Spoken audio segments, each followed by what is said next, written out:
Peregrinos de Cristo presenta la Sagrada Escritura, un viaje al corazón de la Biblia, con Carlos Martín y Sasa Puerta. Bienvenidos. Peregrinos de Cristo, sean ustedes bienvenidos a este cierre de temporada, la primera temporada de Sagrada Escritura, este podcast que venimos llevando a ustedes a través de Peregrinos de Cristo.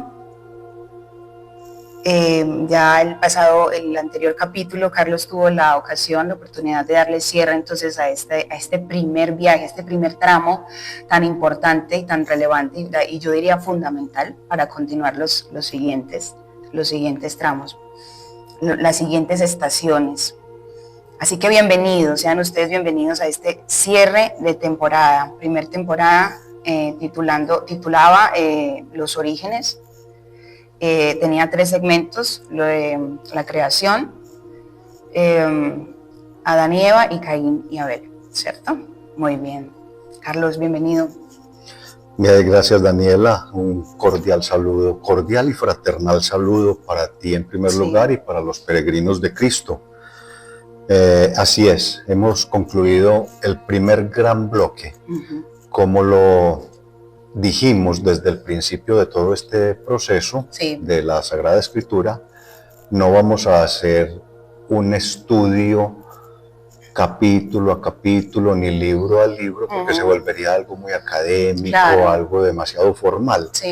Simplemente hemos elegido los puntos claves de la Sagrada Escritura como esos grandes puntos en los que se apoya toda la historia de la salvación narrada en la Sagrada Escritura. Entonces, como lo acabas de expresar, en este primer bloque nos hemos detenido en 3 puntos específicos, que son la creación, Adán y Eva y Caín y Abel.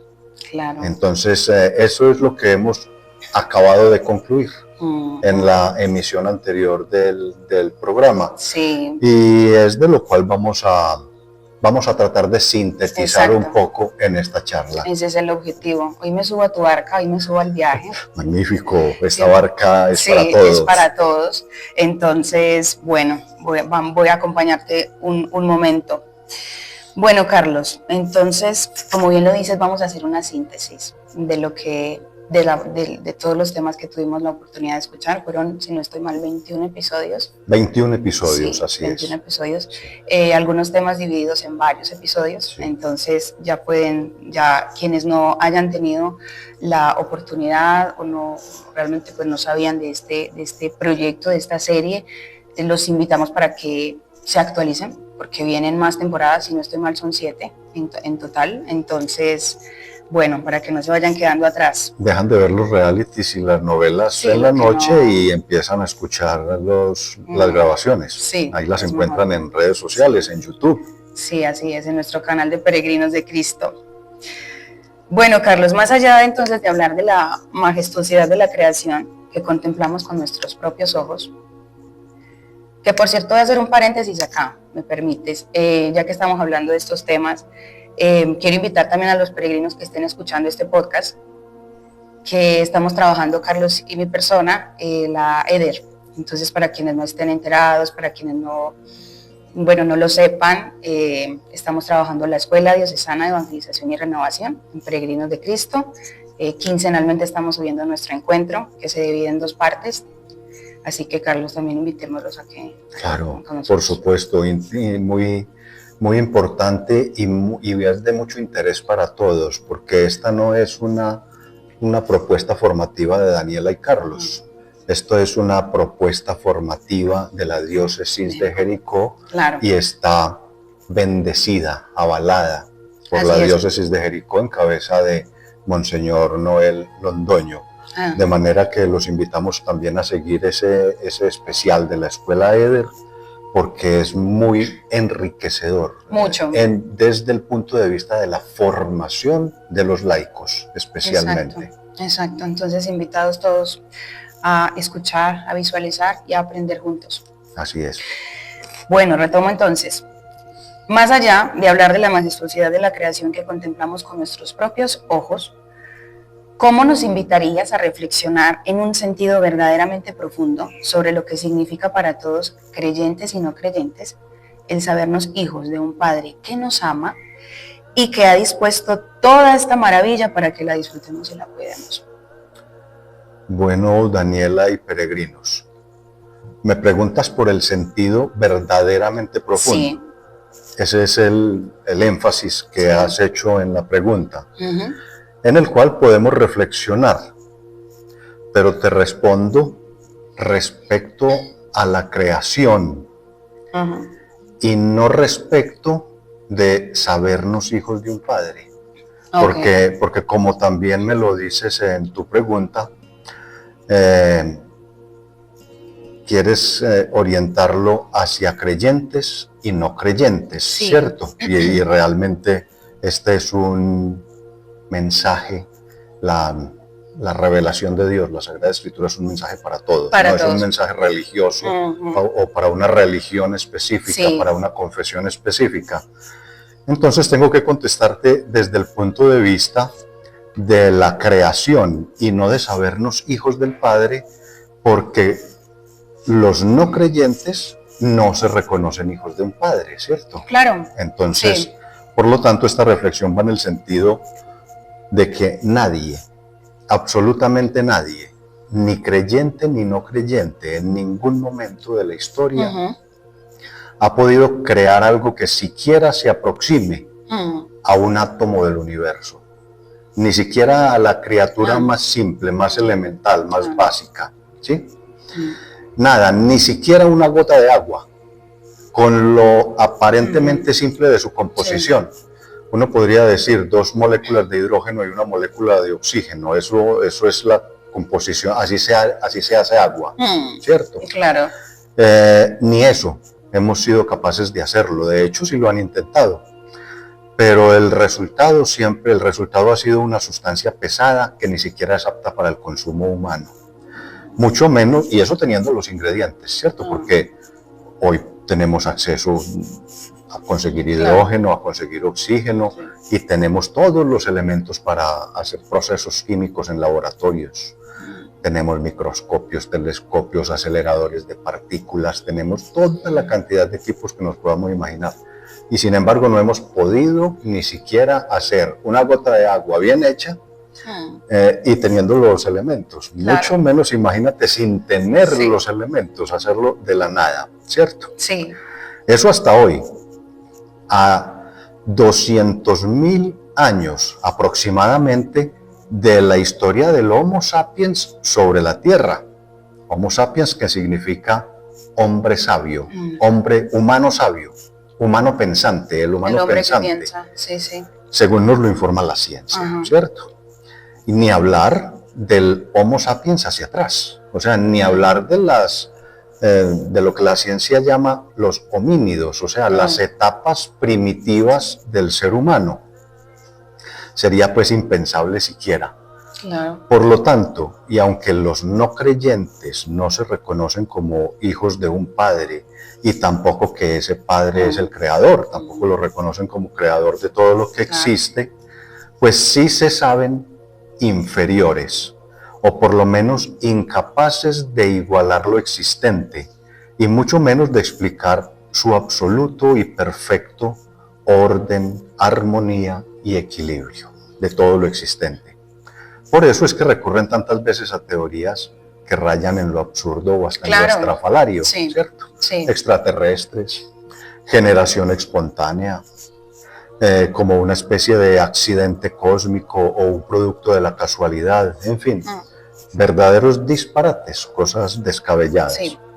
Pues no aceptan que además y que por encima de este mundo tridimensional, regido por el espacio y el tiempo, hay también una dimensión espiritual regida por un ser superior, omnipotente, omnisapiente, omnipresente, majestuoso, soberano y eterno. O sea, que no está limitado por el tiempo y el espacio.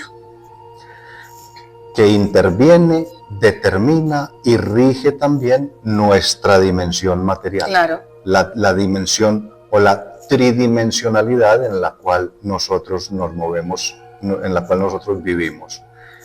Y es el que nosotros, los creyentes, identificamos con un término simple, con un término sencillo. Lo llamamos Dios, ¿cierto? Al cual reconocemos como creador y como padre. Pues estamos convencidos, como lo están también los sabios e inspirados escritores sagrados, de que esta calculada y milimétricamente perfecta obra de arte tuvo que ser pintada por un divino pintor, propietario exclusivo de unos lienzos, de unos pinceles y de unas acuarelas, desconocidas para nosotros, pero espléndidas y perfectas. ¿Sí? Pues una obra de arte de esta supramagnitud ni se hace sola a sí misma, ni surge espontáneamente, ni la pinta un aprendiz. ¿Sí? Claro, sí. Sino que tiene necesariamente que tener un autor. Y por eso la obra perfecta del universo tuvo que surgir de una inteligencia superior, de una inteligencia superior. Y a los creyentes no nos cabe duda de eso. Y además eso es justamente lo que quieren transmitirnos los escritores sagrados con los dos diferentes relatos sobre la creación que leemos en la Biblia, en los cuales tratan de transmitirnos lo que pasó, no cómo pasó, ni cuándo pasó.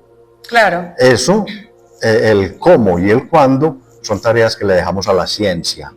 La ciencia también está inspirada por Dios, ¿cierto? Así es. De manera que del cómo y del cuándo se encargarán la ciencia y la historia. De hecho, en eso están. La investigación científica, los historiadores, todos están trabajando y trabajando en tratar de descubrir los orígenes, los cómo y los cuándos. Sí. Porque el qué nos lo están narrando aquí los escritores sagrados.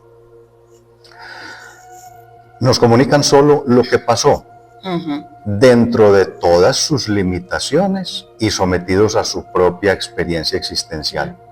Pero atención, guiados por un positivo, profundo y genuino anhelo de luz y de crecimiento.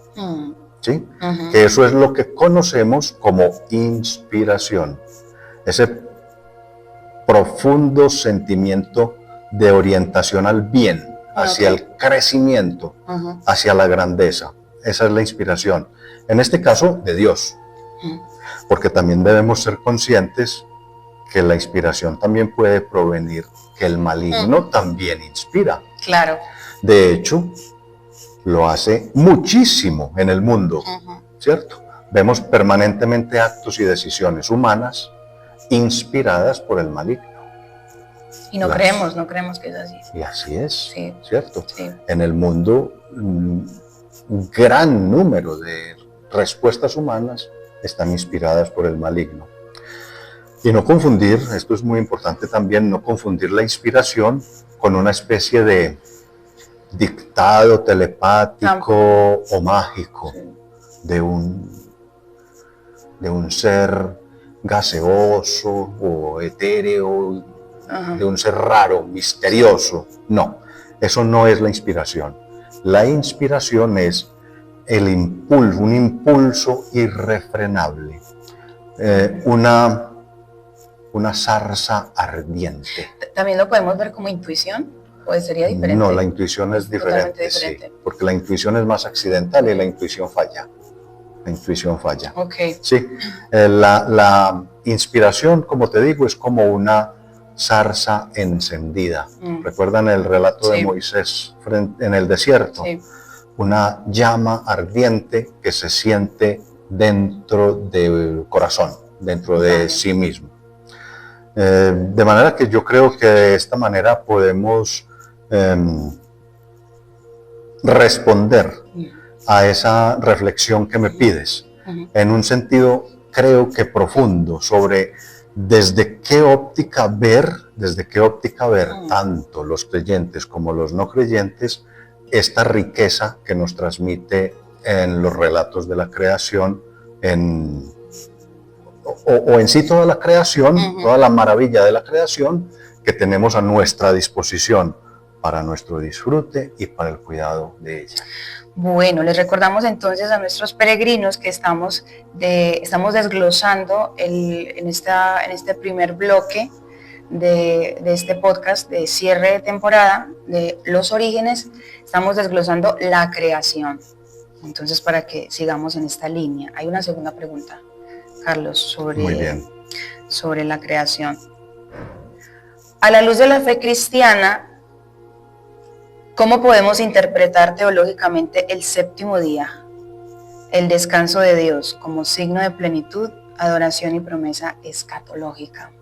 Bueno, el séptimo día, el famoso séptimo día. El famoso séptimo día. Bueno, sí. Pues mira, Daniela y peregrinos, para poder responder teológicamente, que es como tú me lo preguntas, y para que no parezca una respuesta de cajón, una frase de cajón o un carretazo místico, entonces primero debemos saber exactamente qué es el famoso séptimo día y por qué aparece relatado en el texto bíblico. Entonces, y sin entrar en todos los detalles, porque se nos haría más larga aún la respuesta, que necesariamente va a ser larga, aunque trataré de explicarlo lo más breve posible. Sí. Bueno, primero que todo debemos ubicarnos en el tiempo del escritor o los escritores sagrados. Y este relato, que recordemos que es el primero de los que aparecen en la Biblia, el primer relato que aparece en la Biblia, porque en la Biblia, ya lo dijimos hace un momento, aparecen dos relatos diferentes de la creación. Sí. Este es el primero que aparece, pero curiosamente es el segundo, el último en ser escrito. Sí. El último en ser escrito, bueno. Entonces este relato se le atribuye a una escuela teológica conocida como la teología sacerdotal, que existía en tiempos del exilio en Babilonia. Estamos hablando aproximadamente del año 550 a.C. Okay. O sea, es algo muy reciente, 550 años antes de Cristo. Sí. Con respecto de toda la historia de la salvación o de toda la historia relatada en el Antiguo Testamento, esto es ya bastante nuevo, bastante reciente. Sí. Y ya en ese momento, pues naturalmente existía y estaba muy madura toda una estructura religiosa judía. Cristianismo, naturalmente no, porque vendrá 550 o un poco más de 550 años después. Sí. Pero sí existía toda una estructura religiosa judía ya muy bien elaborada, muy madura, porque había nacido desde el éxodo, de la salida del pueblo egipcio. Y eso sucedió 1000 años antes de Babilonia. Entonces ya tenían 1000 años de historia religiosa, ya había toda una estructura doctrinal, teológica, litúrgica, etcétera, construida alrededor de la fe judía. De hecho, ya Babilonia les había destruido el templo por primera vez, o sea, ya había sucedido la primera destrucción del templo.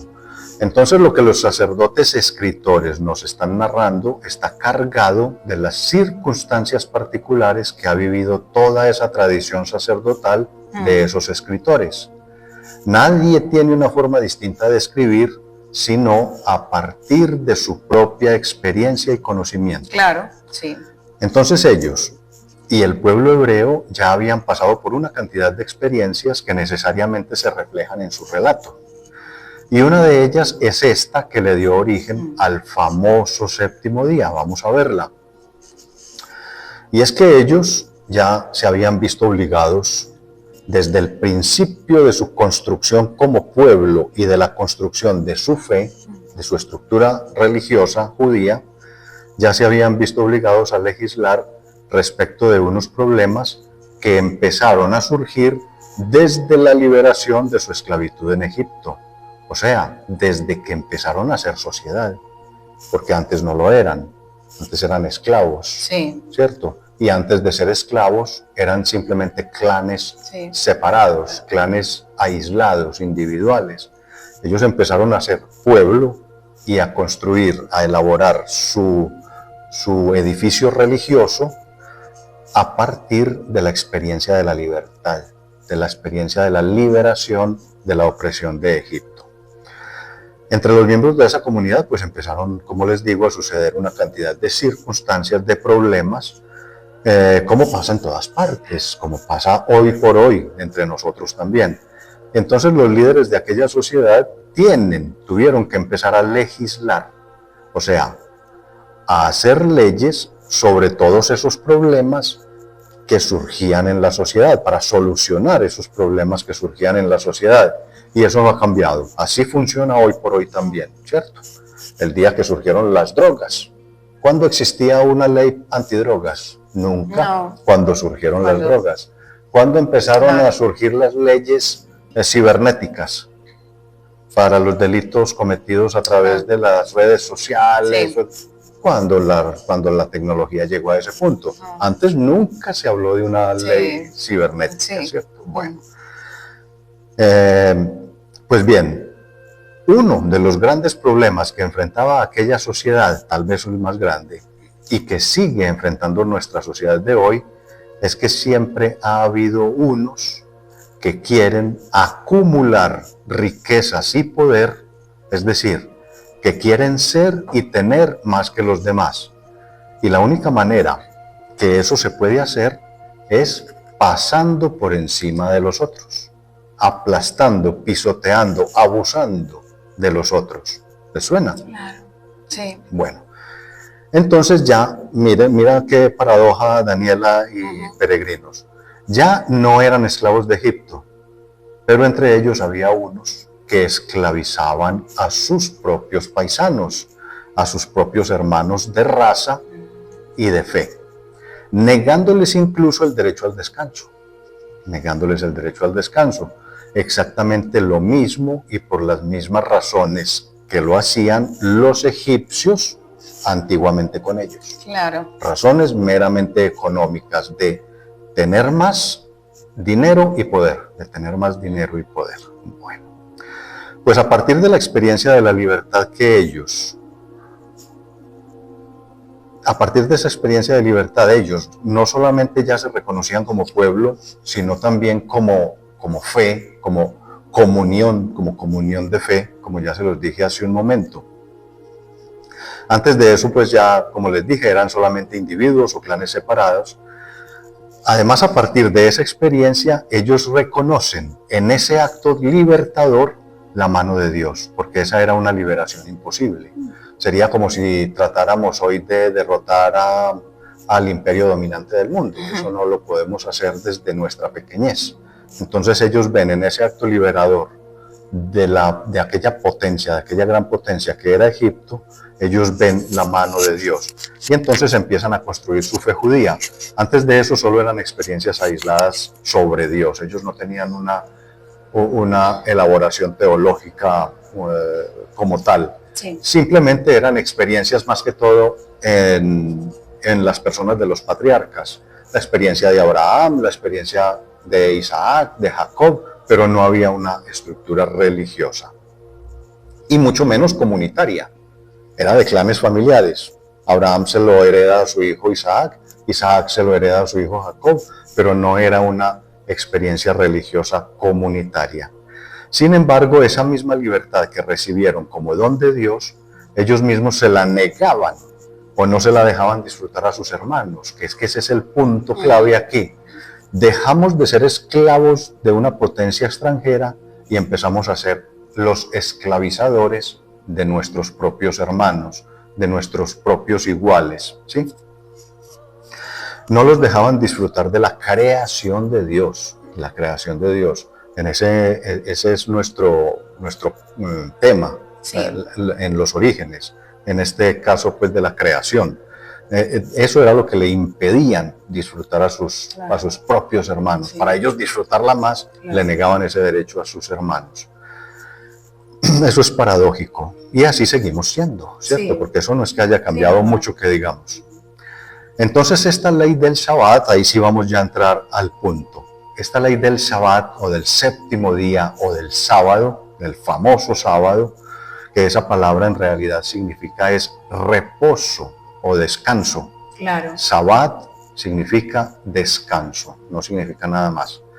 Fue establecida, fue una ley redactada, pensada, ideada con el propósito de liberar, aunque fuera de una forma tan mínima, a aquellos que están bajo la autoridad de otros.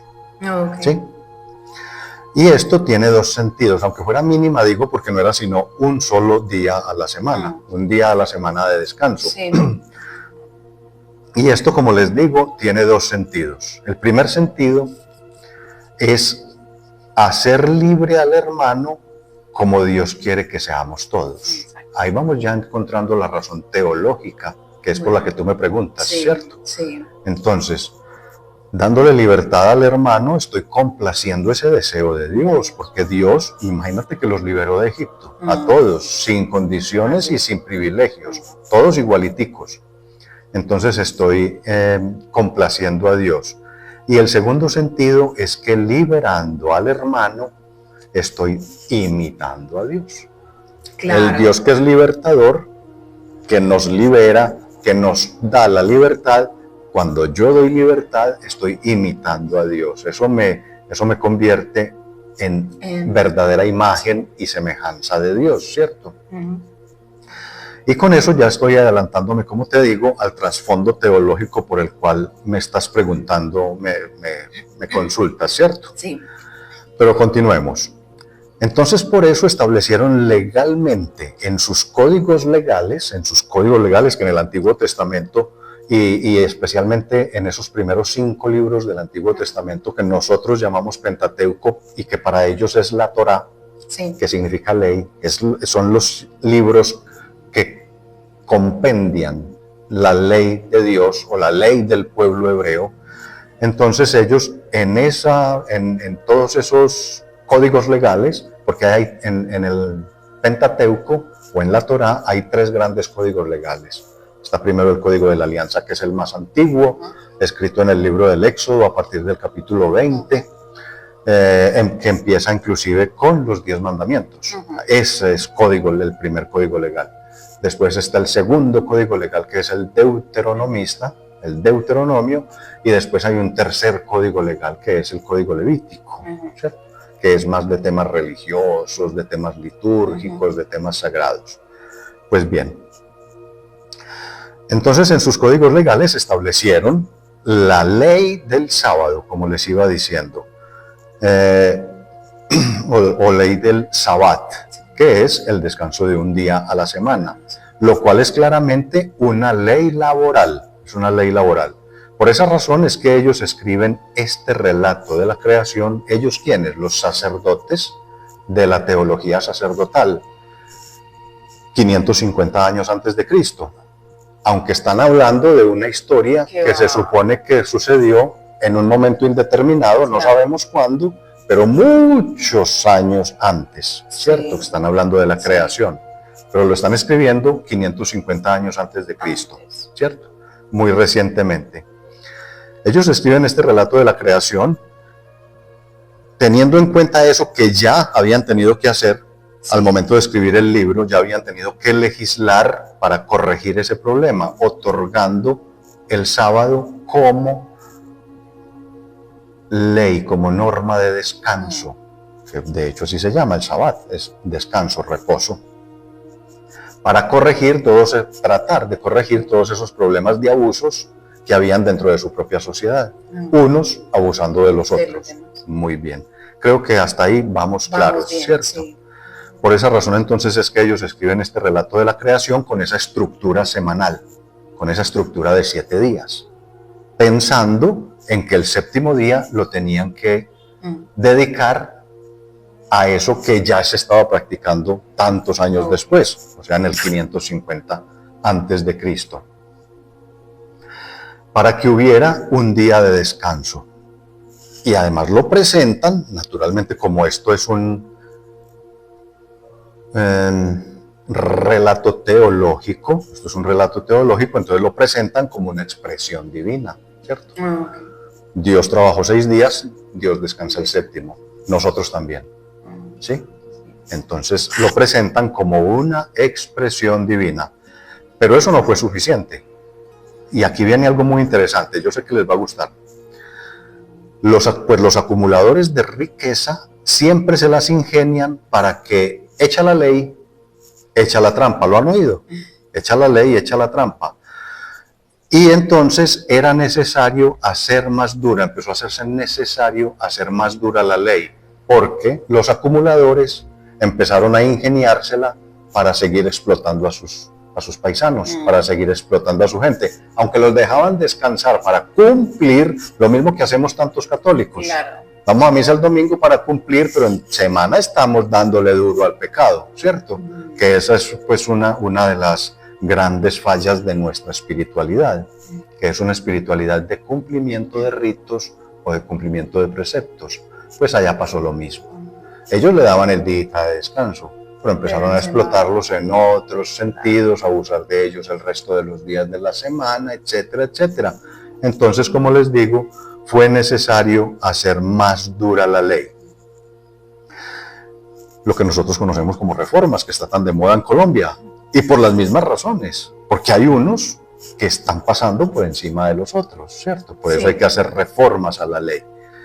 Bueno, ya sabemos que esto de acumular riqueza solo es posible hacerlo pasando por encima de los demás, generando una enorme e injusta inequidad social, por lo que recurrieron entonces a una nueva ley o a una reforma, como les digo.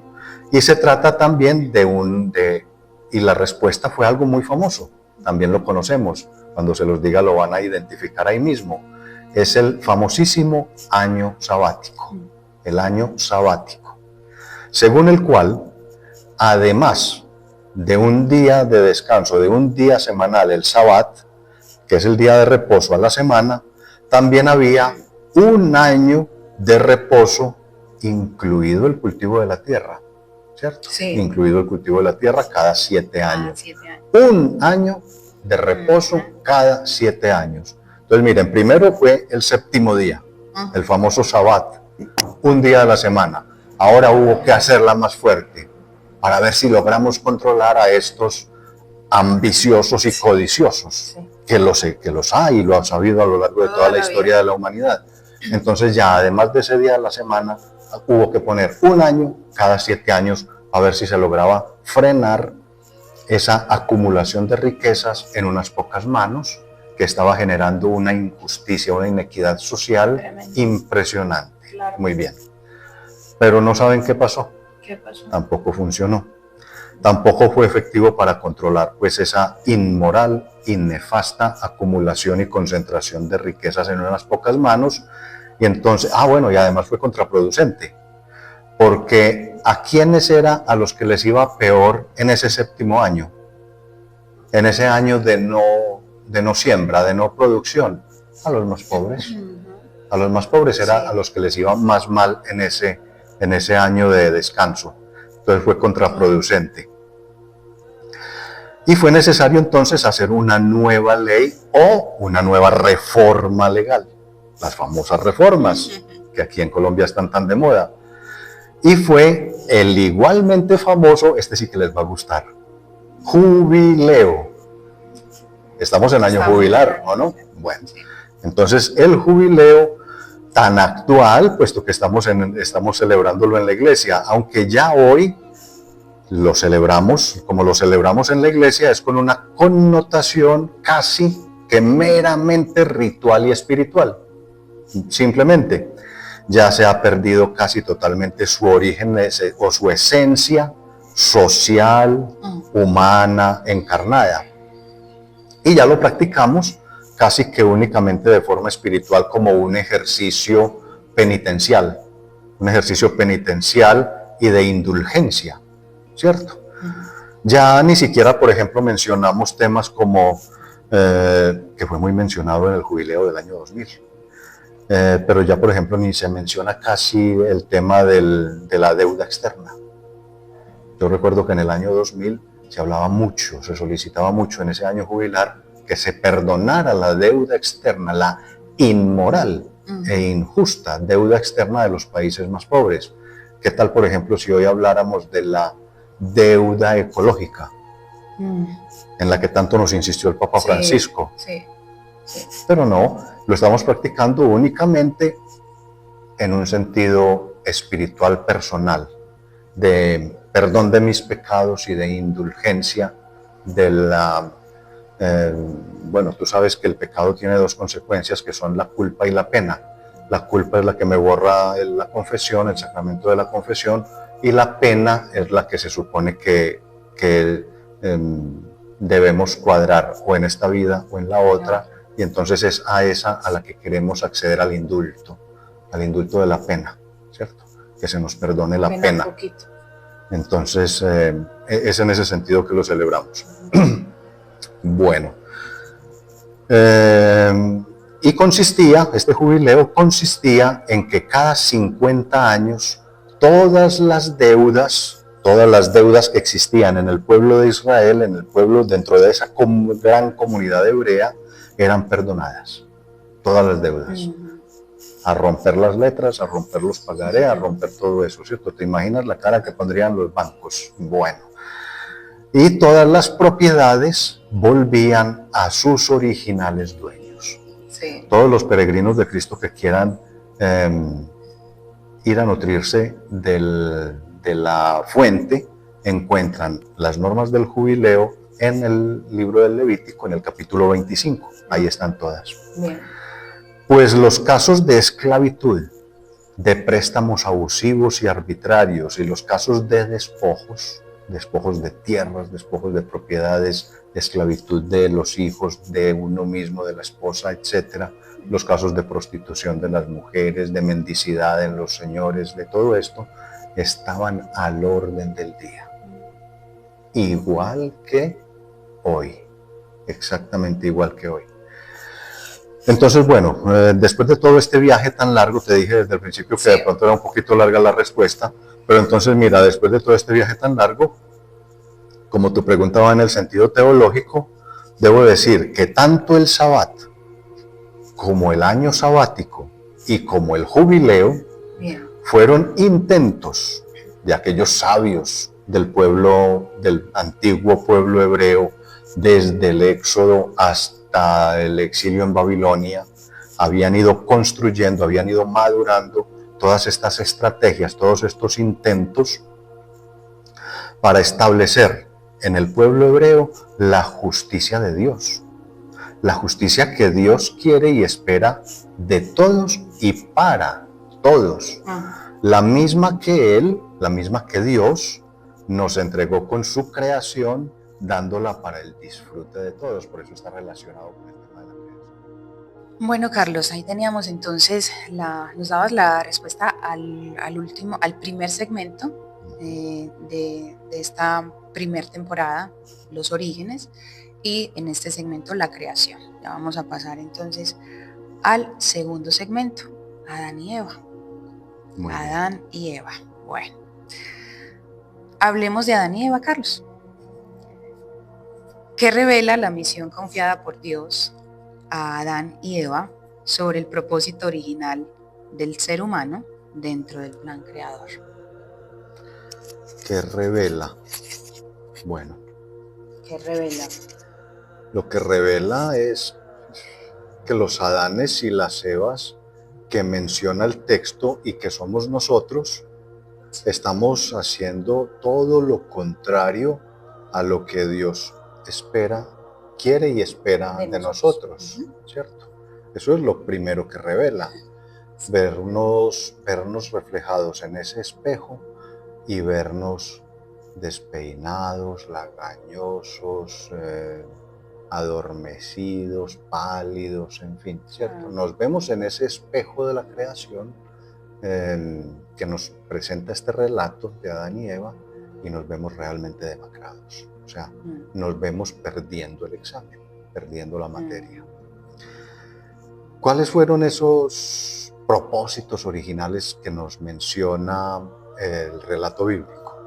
Pues lo primero que encontramos es que Dios nos dice, sean fecundos, multiplíquense, llenen la tierra y sométanla. Eso lo encontramos en Génesis 1:28. Sí. ¿Sí? Es decir, sean co-creadores. Dios nos transfiere además su cualidad de creador. Multiplíquense, sean fecundos, es decir, imítenme, creen, hagan creación conmigo, den vida. Y mira lo que estamos viendo hoy. Somos unos generadores de muerte impresionantes por todos los lados. Miremos solamente las guerras, miremos la eutanasia, miremos el aborto. Somos no creadores de vida como Dios espera de nosotros, sino creadores de muerte. Vámonos un poquito más al extremo. Una pareja ya hoy no quiere tener hijos, sino perros y gatos. Entonces mira que sean fecundos, multiplíquense y llenen la tierra, lo estamos desobedeciendo, o sea, lo tergiversamos totalmente, ¿cierto? Ya no somos dadores de vida como Dios nos transfirió la capacidad de serlos, de ser dadores de vida.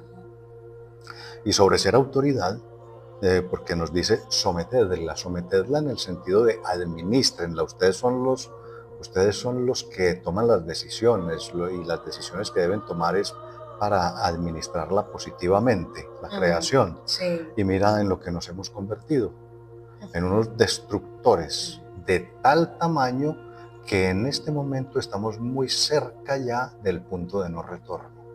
Si pasamos la línea de no retorno, ya es muy difícil recuperar el daño que hemos hecho a la creación. Entonces mira cómo vamos haciendo todo lo inverso. Luego más adelante Dios a través de sus escritores sagrados nos dice, Dios puso al hombre en el jardín de Edén para que lo cultivara y lo cuidara. Lo encontramos en Génesis 2:15, también lo estudiamos. Trabajar para subsistir, no es un castigo de Dios, es una norma de vida.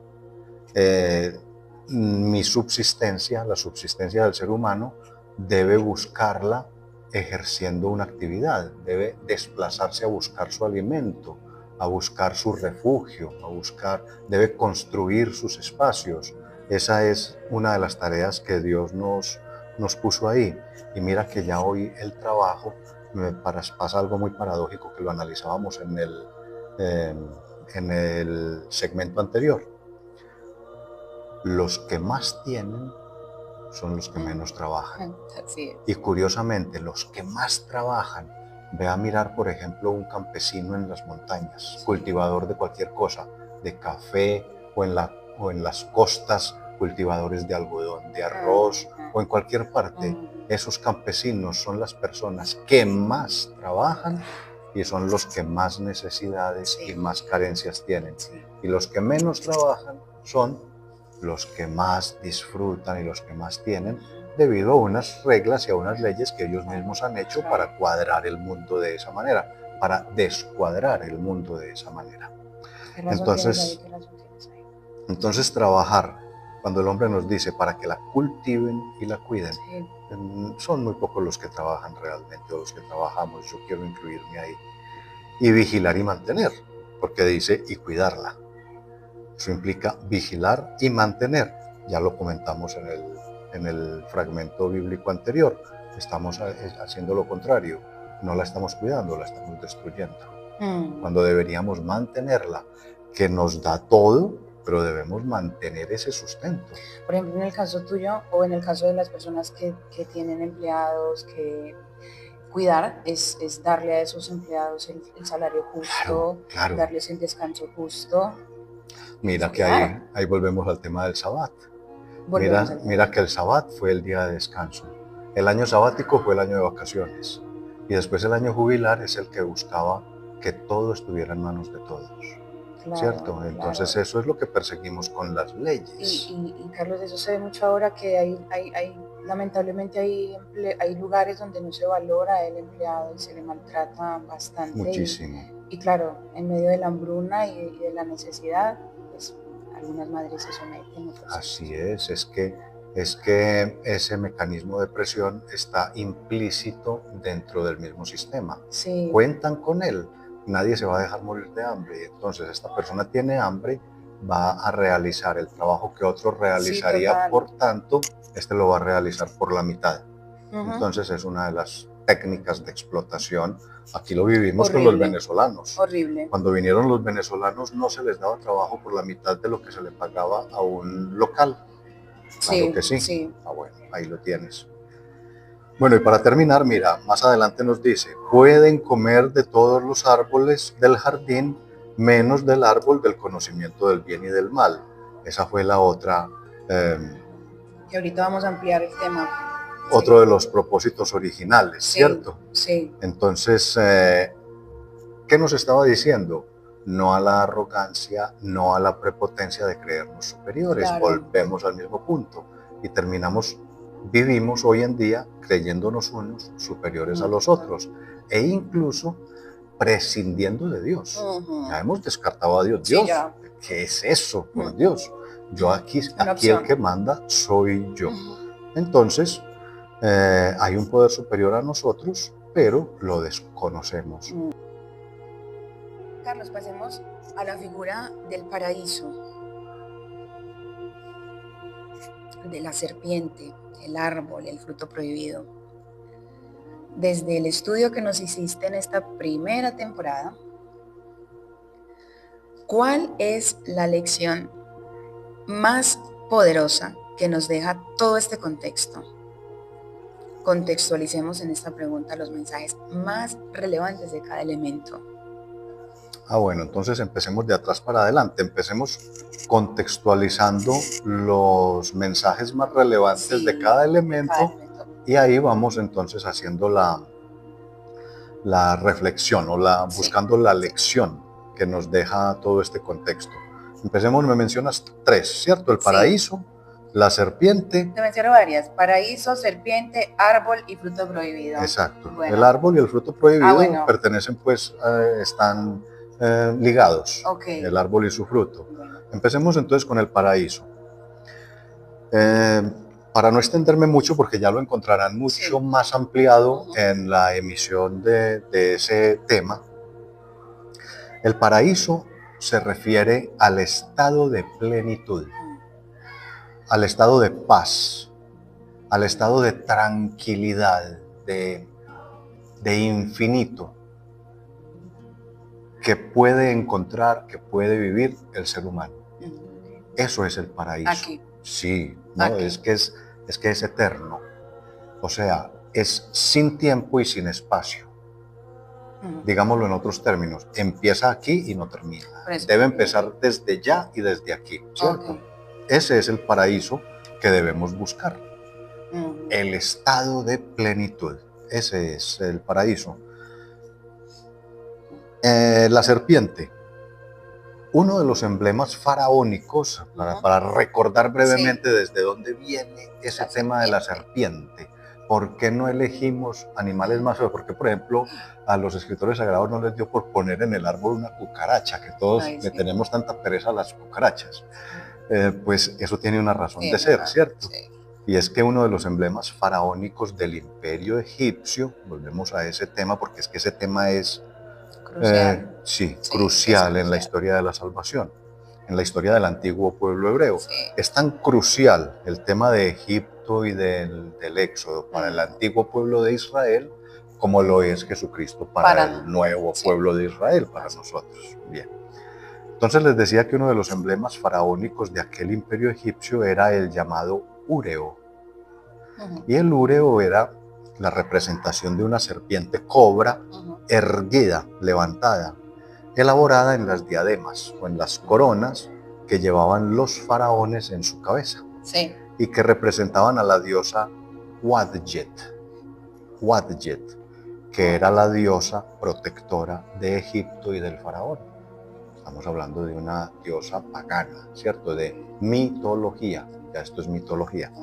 Pero ellos creían en eso, Entonces, como el pueblo hebreo, que estaba esclavizado en Egipto, que lo tenían sometido a trabajos duros, a una vida denigrante, sin dignidad humana y todo aquello.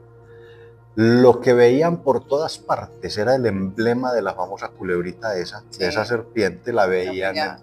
en las coronas del faraón, en los escudos de los soldados, en los uniformes, En en todo. los emblemas, en las banderas. Como decimos antioqueñamente, hasta en la sopa. Hasta en la sopa veían la culebrita. Entonces para ellos la serpiente se convirtió en la imagen que representaba lo peor de lo peor. Por eso es que los escritores sagrados usan la serpiente en el árbol para que las personas que lo escucharan en ese momento identificaran, supieran que les estaban hablando del maligno, de la presencia del demonio, de Satanás, del mal, de la oscuridad, como lo queramos llamar, ¿cierto? Bueno, ya sabemos que el paraíso es el estado de plenitud, que la serpiente es la representación del mal o del maligno, y el árbol del bien y del mal, con su fruto, que es el bien y el mal, ¿cierto? Es el deseo del hombre, del ser humano, por establecer él mismo lo que es bueno y lo que es malo. Es decir, quitarle a Dios, al Creador, al que lo estableció todo, quitarle al dueño del equipo, quitarle a la federación la potestad de escribir las reglas del deporte, ¿cierto? Como si yo viniera mañana a decir, no, es que en el fútbol sí se pueden hacer goles con la mano, porque a mí me parece que es más práctico, que la gente, que puede haber partidos con más goles o cualquier cosa. Entonces yo cambiarle las reglas al que elaboró al que lo elaboró todo, al que hizo la cancha, al que trajo al dueño del balón, ¿cierto? Entonces es eso, comer del fruto del bien y del mal es cuando yo creo que yo puedo decidir qué es bueno y qué es malo según mi criterio, según mis intereses, según mis deseos. Y aquí vuelvo con el ejemplo que uso siempre, porque me parece que es el más práctico y el que más entendemos todos. Un día, la niña de 15 años está en embarazo de su noviecito también de 15 años, todavía están en el colegio, no tienen el futuro asegurado, ni definido, ni no sé qué y no sé cuántas. Entonces, tanto el par de niños como sus padres, sus tíos, sus amigos, la sociedad y todo lo demás, se encargan de crear toda una ambientación, ¿sí?, donde le dicen, tranquilos, pueden abortar, ustedes después, cuando decidan, cuando estén maduros, cuando se crean capaces, entonces toman la decisión de volverse a embarazar. Nosotros por el momento ni les vamos a reprochar eso, no hay problema hijo, no hay problema amigo, no hay problema, ya el hijo, el padre, el hermano, el amigo dejaron de ser hijo, hermano, amigo y padre, ya se convirtieron en cómplices, y la misma sociedad les elabora un sistema legal, donde no sea castigable asesinar a ese ser humano. O sea, a ese sí lo puede matar, tranquilo. Y mate al viejito que es improductivo también, ese viejito que ya está por allá, que hay que cambiarle pañales y que ya no produce nada. Está sufriendo mucho. Exacto, sí. Tengamos compasión de él. Hasta nos inventamos un discurso justificador. Entonces le decimos a Dios, no, vea, ese cuentecito suyo de que la vida y que toda esa cosa, ese cuentecito está como bonito, pero yo necesito cuadrarle unas cositas. Entonces estoy comiendo del fruto del árbol del bien y del mal. Le estoy usurpando ese espacio o esa potestad de Dios. Bueno, yo había comprendido que de pronto el árbol hacía alusión al objeto de pecado, a la persona o a la situación, y el fruto era la decisión. Sí, claro, naturalmente el árbol representa en esa figura que tú lo expresas, claro, y el fruto ya es comerlo. Bien. De hecho, la tentación siempre va a estar ahí. A nosotros lo que se nos pide no es no tener tentaciones, sino no caer en no ellas. coma. No caer en ellas. Lo recordamos además permanentemente en el Padre Nuestro. No nos dejes caer en tentación. No nos dejes caer en la tentación. El Padre Nuestro no, en el Padre Nuestro no pedimos, no nos des tentaciones. No, No, las tentaciones van a estar ahí. No nos dejes caer en la tentación. Entonces yo creo que con esto, como me preguntas cuál es la lección más poderosa que nos deja todo este contexto, sí, creo que es muy fácil de deducir. claro, ¿cierto? Muy fácil claro. de deducir. Ujú. Perdemos el paraíso. A ver, es que en nosotros, en nuestro interior, Dios dispuso y nos dotó de la capacidad para ver y diferenciar entre lo bueno y lo malo, lo correcto y lo incorrecto, lo derecho y lo no derecho, lo justo y lo injusto, la verdad y la mentira, etc. Esa es una cualidad que Dios nos transmitió. Sí. Es una cualidad de Sí. Él. Por eso nosotros somos imagen y semejanza suya, porque Él nos transmitió cualidades que son de Él. Nos dio además la cualidad de saber cuándo nuestro deseo es alterar eso. Claro. Yo sé que quiero, me muero de ganas por alterar lo que es correcto, o sea, por hacer algo incorrecto, y yo lo sé, lo puedo identificar. Y además de ser conscientes de que si lo alteramos, tendremos unas consecuencias, que es perder el paraíso, o sea, perder la paz, perder la plenitud, la armonía, el equilibrio que me puede brindar la vida. Entonces ahí está el mensaje, ¿cierto? Identificar el árbol, negarme a él para no perder el paraíso. Esa es pues la lección. Bien decías ahora, Carlos, sobre Jesús, por ejemplo, cuando él vive estas tentaciones en el desierto. Claro, es que también nos muestra cómo, a pesar de ser Dios mismo, él se inhibe de esa divinidad, y también nos enseña de que van a haber esos procesos en la vida y que también no debemos juzgar a quienes en algún momento hemos caído. Así porque es. Él no juzga a los caídos, acompaña a los caídos. Finalmente, Carlos, entonces, para darle ya un cierre también a este segmento de Adán y Eva, si tuvieras que dejarle a la audiencia una frase síntesis que recoja el mensaje más profundo de la historia de Adán y Eva, ¿cuál sería? De Adán y Eva, bueno. Definitivamente esa frase que creo que sintetiza cabalmente el mensaje que nos transmite el relato de Adán y Eva es la que encontramos en el Evangelio según San Marcos, capítulo 12, versículo 30. Ahí dice: amarás al Señor tu Dios con todo tu corazón, con toda tu alma, con todo tu espíritu y con todas tus fuerzas. Entendiendo que amar a Dios no significa rezar o estar todo el tiempo metido en el templo o cosas así, ¿cierto? Sino que amar a Dios es hacer y decir siempre lo correcto, lo justo, la verdad completa. Que fue justamente lo que Adán y Eva en el relato bíblico no hicieron, y lo que nosotros, los Adanes y Evas del mundo real, tampoco hacemos, o por lo menos no lo hacemos con frecuencia, ¿cierto? Entonces yo creo que esa frase que mejor puede interpretar todo este mensaje que nos quieren transmitir los escritores sagrados en el relato de Adán y Eva, es esa. Amarás al Señor tu Dios con todo tu corazón, con toda tu alma, con todo tu espíritu y con todas tus fuerzas, que la encuentran en Marcos 12, 30.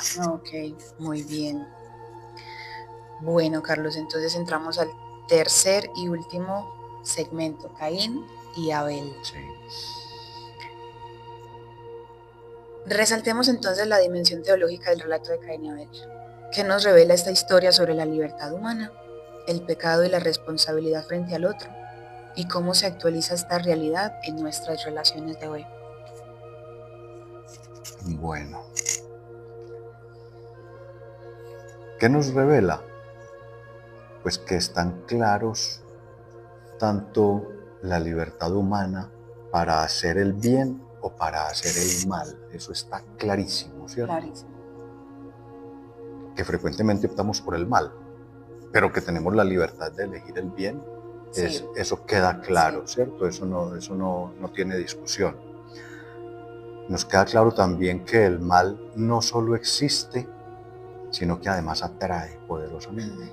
Sí. Es que es más, es mucho más atractivo el mal que el bien. Seduce mucho más el mal que el bien. Y que definitivamente todos sí somos responsables de todos, ¿cierto? Esa es otra de las cosas que nos revela este relato de Caín y Abel, como me lo preguntas ahí en tu cuestionamiento. Sobre la libertad humana, el pecado y la responsabilidad frente al otro. Pues sí tenemos responsabilidad frente al otro, aunque creamos que no. Aunque creamos que ese señor que vive en China y que no lo conozco, que no tengo ni idea de quién es, pero yo sé que allá vive alguien y definitivamente creo que yo no lo puedo afectar con ninguna de mis decisiones, es un error.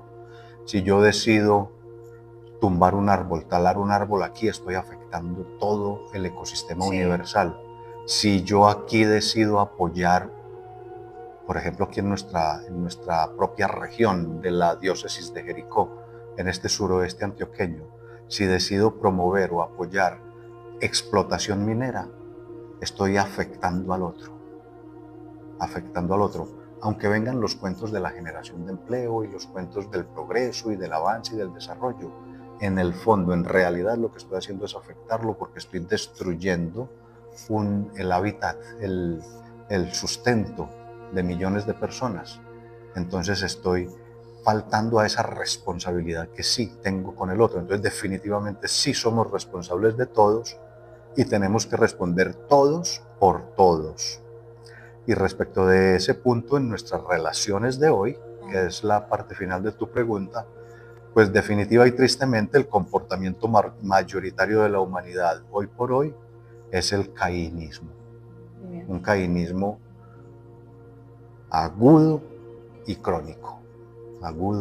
Es más, casi que justificado porque estamos construyendo una sociedad donde lo normal es ser un Caín y lo que se ve raro es ser lo contrario a Caín, ¿cierto? Sí. Entonces eso es importante observarlo. Lo podemos ver, por ejemplo, en Palestina. Y nos dicen y nos hablan de que hay razones para estar haciendo esa masacre y que lo correcto es hacer esa masacre y todo lo demás. En la destrucción de la casa común, la destrucción del planeta, como lo mencionaba hace un momento, en la inmoral acumulación y concentración de riqueza y de poder hegemónico en el mundo entero, ¿cierto? Nos están construyendo todo un discurso de que ser Caín es lo correcto, es lo debido. Y eso es muy triste y en eso debemos reflexionar. Bueno, Caín toma la decisión de acabar con la vida de su hermano. Carlos, ¿qué reflexión le merece el hecho de que el primer asesinato en la historia bíblica se dé dentro de una familia? Bueno, el relato nos cuenta que Caín, después de negar de rechazar a su hermano, de no aceptar los triunfos de su hermano, de desconocer, mejor, esa es la palabra más adecuada. Después de desconocer a su hermano, el relato bíblico nos dice que lo lleva afuera, ¿cierto? Lo lleva afuera, lo saca, o sea, lo excluye. Y eso es matar a alguien, ¿cierto? Él lo saca de la casa, lo lleva al campo, ¿cierto? Lo está excluyendo, eso es lo que significa sacar, excluir. Eso es matar a alguien. Y sobre la familia, se refiere a la familia humana y no a un apellido específico, ¿cierto? El relato se está construyendo para transmitirnos el mensaje de la familia humana, no de la familia X o de la familia Y en particular. Los hijos únicos de cualquier familia también pueden ser Caínes, aunque no tengan un hermanito ahí en su propia familia, ¿cierto? Claro. Y aquí retomo lo dicho en la pregunta anterior. Y es que lo segundo peor que podemos hacer es faltarle al hermano. Faltarle al hermano. O sea, al otro. ¿Cierto? No No es es faltarle sangre, a mi hermanito de sangre, sino faltarle entre al nosotros. otro hermano, al otro ser humano, Ujú. al otro ser humano. Pues ya sabemos que lo primero, la primera falla es querer ser dioses, Sí, sí. que fue lo que dije en la respuesta anterior, Ujú. desplazando o queriendo estar por encima de Dios. Y lo segundo es querer estar por encima del otro, por encima del hermano. Entonces, eso del primer asesinato no es que lo cosió a puñaladas o que lo acribilló a balazos o que lo tiró por un despeñadero. Claro. Es que, como dice el texto, lo llevó afuera. Sí. ¿Cómo lo llamaba el Papa Francisco de una manera muy hermosa? Las periferias, Ujú. ¿cierto? ¿Te gusta mucho esa palabra? El Papa Francisco hablaba de las periferias. Ujú. Y mira que lo vemos en nuestros pueblos y ciudades. Ujú. Los grandes cinturones de miseria que hay alrededor de las ciudades. Aquí en Medellín lo vemos, los que estamos cerca de Medellín y lo visitamos con alguna frecuencia. Vemos sectores como Santo Domingo, por ejemplo, y todos esos sectores altos de esas comunas sin privilegios. Sí. Vemos ahí grandes dificultades. Aquí en nuestro pueblo, nosotros que somos una diócesis tan rural y tan pueblerina, en todos nuestros pueblos vemos grandes sectores, barrios marginados, o sea, de esos que nosotros los caínes llevamos afuera, los sacamos del disfrute de la creación de Dios, ¿sí? Ese es el mensaje que nos quieren transmitir los escritores sagrados.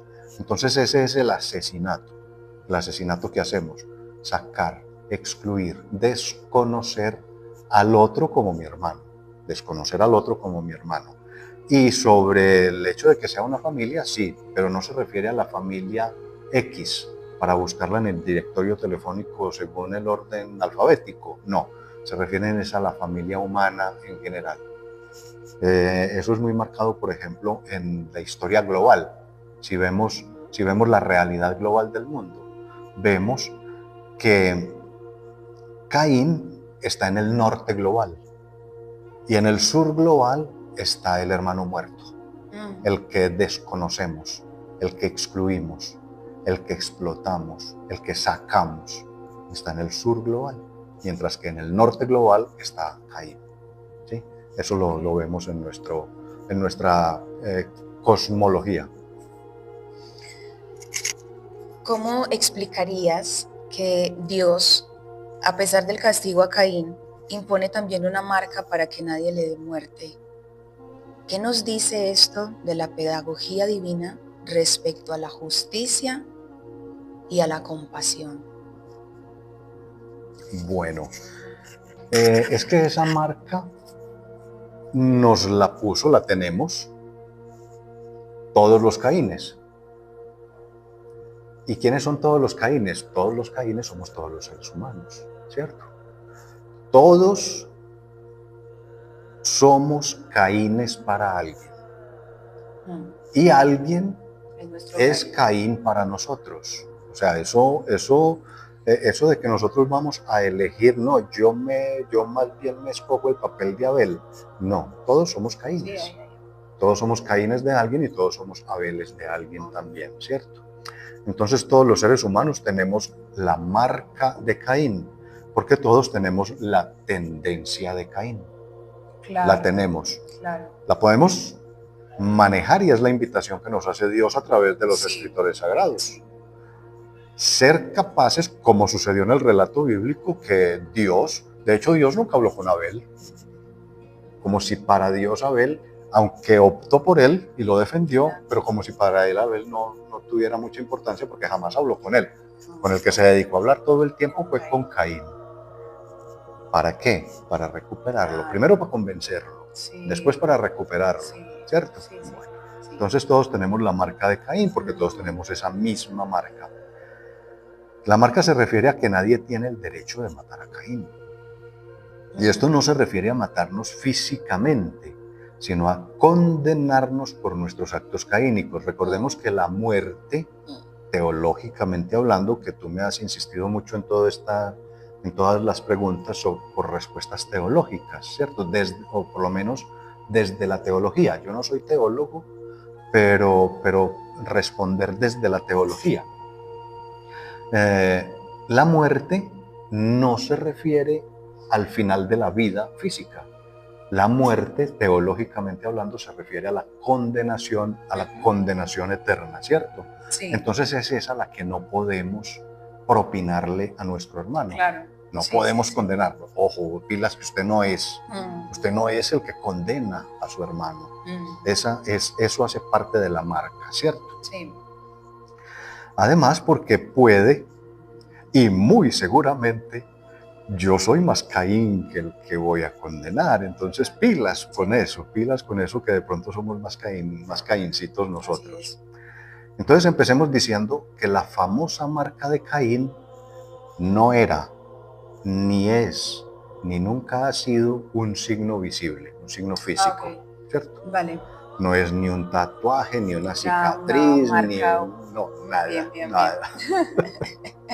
Ni es un uniforme, ni nada por el estilo. No es un signo físico visible, sino que se trata, y aquí viene lo más interesante, se trata es de que todos hemos recibido de parte de Dios. No lo quieren llamar Dios, pues no lo llamen Dios si les parece que es muy teológico, es muy religioso y todo eso, ¿cierto? De ese invisible ordenador soberano, omnipotente y eterno, ¿cierto? Hemos recibido un tribunal interno. Yo no te juzgo a ti, tú no me juzgas a mí. Yo tengo cada uno, tú tienes y yo tengo un tribunal interno, esa es la marca, e íntimo,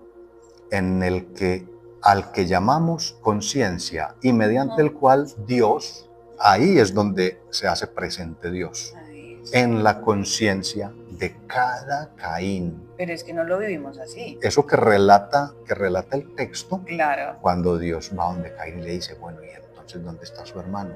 Que yo no sé, qué pitos y qué flautas. Y entonces le dice, ¿cómo así? Un momentico, que es que la sangre de tu hermano me grita desde la tierra y Todo eso, ¿en dónde está sucediendo? Por allá en una finca, debajo del árbol de mango. No, eso está sucediendo en la conciencia del ser humano.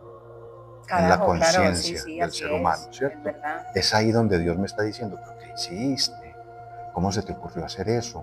Salir con una mujer que no es la tuya, consumir drogas, quedarte con la plata de tus empleados, como lo mencionabas hace un rato, todo eso. ¿En dónde sucede? ¿En la plaza? ¿En el restaurante? ¿En el bar? No, eso sucede es en la conciencia, en ese tribunal íntimo. Esa es la marca de Caín, que nos hace ver las consecuencias de permitir que el enemigo nos domine. Nos hace ver también que si tenemos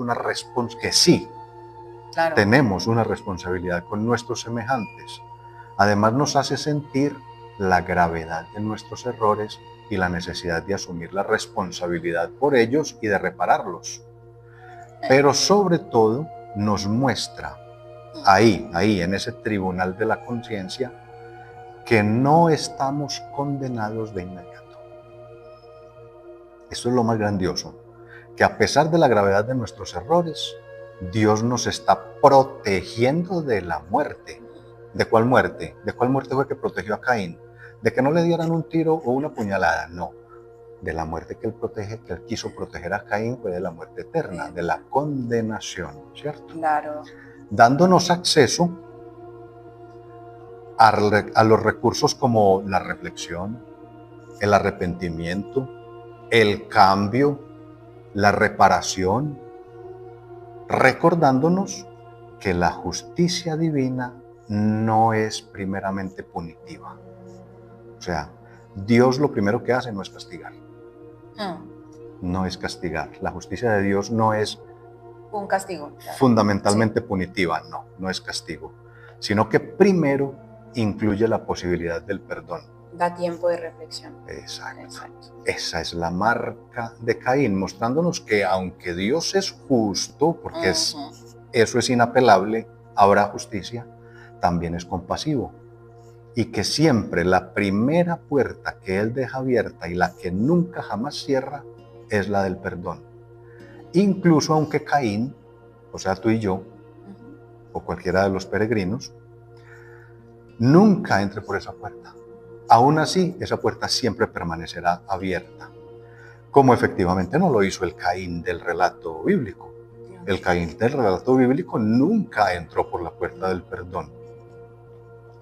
Ese Caín imaginario que nos relata el texto bíblico nunca accedió a las puertas de la misericordia, del perdón, de la acogida.